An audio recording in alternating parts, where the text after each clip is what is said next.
"It's been a long time," I said. "Things didn't end well for me." "I'll need to know by Friday." "That's fair." Mickey watched me for a moment longer. Then he reached out and touched his glass to mine, and we both drank. It burned in the best possible way. I set the shot glass upside down on the bar. "Wow." Mickey was quiet, and when I looked up at him, I noticed he was staring past me toward the front of the room. I turned and saw a woman in a black raincoat standing just inside the door. She was alone, shaking the rain from a half-closed umbrella and staring at me. I turned back to the bar. Mickey winked at me and walked away. "Are you him?" The woman stood a few steps behind me. She was older than me, blonde and polished to a shine. There was a large designer purse over her shoulder, and she held it tight against her body.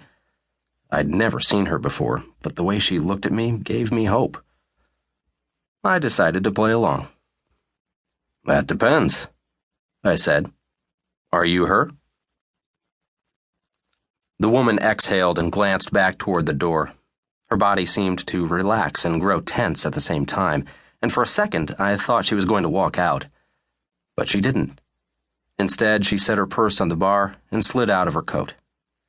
The move looked practiced, as if for effect. It was a good effect. "You're early." She draped her coat over one of the bar stools and sat next to me. "I was hoping to have a drink before you showed up." Her voice was slurred, and the smell of alcohol rolled off her in waves.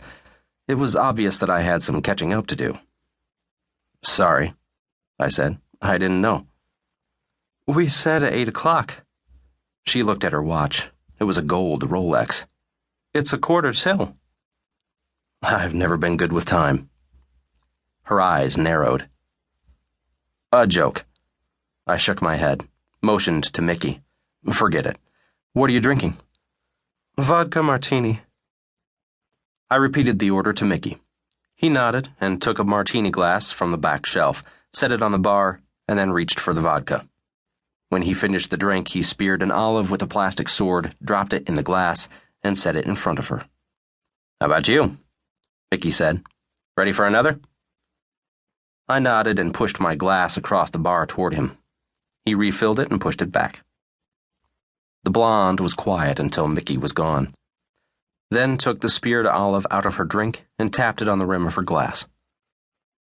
"I'm not entirely sure how this works," she said. "I've never done anything like this. I'm a little nervous." "It's easy," I said. "All you have to do is lift your glass and drink." The blonde stared at me. "Another joke?" Apparently not. This time I thought I saw the hint of a smile. "You're cute," the woman said. "I didn't know what to expect when I came here, but it certainly wasn't a sense of humor." "Are you disappointed?" "Intrigued more than anything." She lifted the speared olive to her mouth, pulled it away with her teeth, chewed. "I don't meet men like you every day." "Men like me?" The woman nodded, then took a paper napkin from the stack on the bar and touched it to the corner of her mouth. "I'm a little out of my element." "Don't worry," I said. "I'll be gentle." She laughed, soft but genuine.